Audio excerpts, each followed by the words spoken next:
سر ملتان میں جو سیلاب کی صورتحال ہے آج بھی پی ڈی ایم اے کی طرف سے کہا گیا ہے کہ تشویشناک صورتحال ہے. آپ خود ملتان سے کیا صورتحال دیکھ رہے ہیں اور جو حکومتی ایفرٹس ہیں وہ آپ کو کافی نظر آ رہی ہیں؟ بسم اللہ الرحمن الرحیم.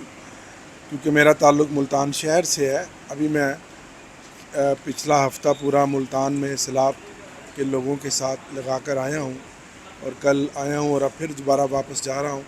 ملتان میں اس وقت ہائی الرٹ ہے اور ملتان میں دریائے چناب جو ہے وہ بکھرا ہوا ہے اور دریائے چناب کی دونوں اطراف، ملتان کی سائڈ اور مظفر گڑھ کی سائڈ، جنوب اور شمال دونوں سائڈ پر پانی نے ہماری سینکڑوں ایکڑ زمینوں کو، فصلوں کو تباہ کیا ہے، مکانات کو تباہ کیا ہے اور ہزاروں لوگ ہیں جو پریشان ہیں، بے یار و مددگار ہیں.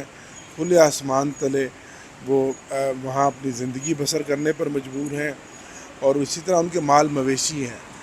میں سمجھتا ہوں کہ حکومت نے جس طرح سے ان کے لیے کرنا چاہیے تھا بہت ناکافی ہے.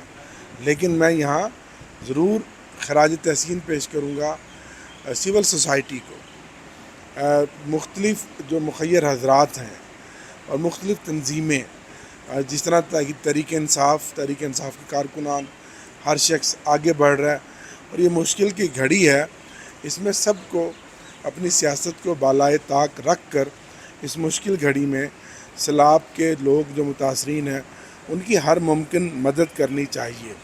اور پانی کا پھر ایک ریلا آج پھر گزر رہا ہے جو بڑا ریلا ہے، اور خبر یہ آئی ہے کہ ہندوستان نے اور زیادہ پانی پیچھے سے چھوڑ رہے ہیں اور پاکستان کو انفارم کر دیا ہے.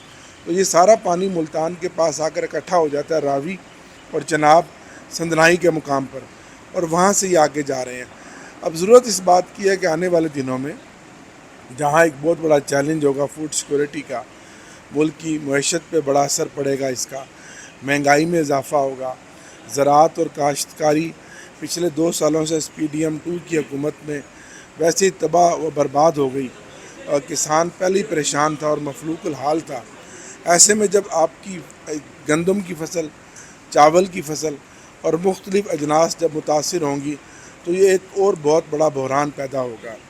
اور اس کے بعد میں سمجھتا ہوں کہ این ڈی ایم اے کو، حکومت کو، تمام صوبائی حکومتوں کو سر جوڑ کر بیٹھنا ہوگا اور ایک ماسٹر پلان کرنا ہوگا کہ جو ہماری آبی گزرگاہیں تھیں، جو دریاؤں کے قدرتی راستے تھے، ان کے اوپر جو انکروچمنٹ ہو گئی ہے اس کو ریموو کرنا ہوگا. اور اس کے لیے حکومت کو اور تمام اداروں کو ایک مضبوط قدم اٹھانا پڑے گا اور ان کو آہنی ہاتھ سے نمٹیں گے تو جا کر پھر انکروچمنٹیں ریموو ہوں گی. اگر ہم نے انکروچمنٹیں ریموو کر دی تو پھر میں سمجھتا ہوں کہ جو گلوبل وارمنگ سے پاکستان شدید متاثر ہے، ہم پھر ان چیلنجز سے نبرد آزما ہو سکیں گے. سر آپ نے لوگوں سے ملاقات بھی کی ہوگی، کن چیزوں کی ضرورت ہے ابھی فی الفور جو ان کو دیکھیں، ضرورت ہے؟ 3 چیزیں بہت ضرورت ہے: تمبو، کھانا اور چارہ.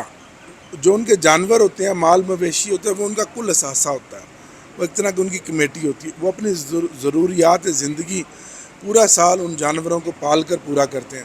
سب سے قیمتی چیز ان کے جانور ہیں جو بھوکے مر رہے ہیں، ان کے چارے کی شدید ضرورت ہے.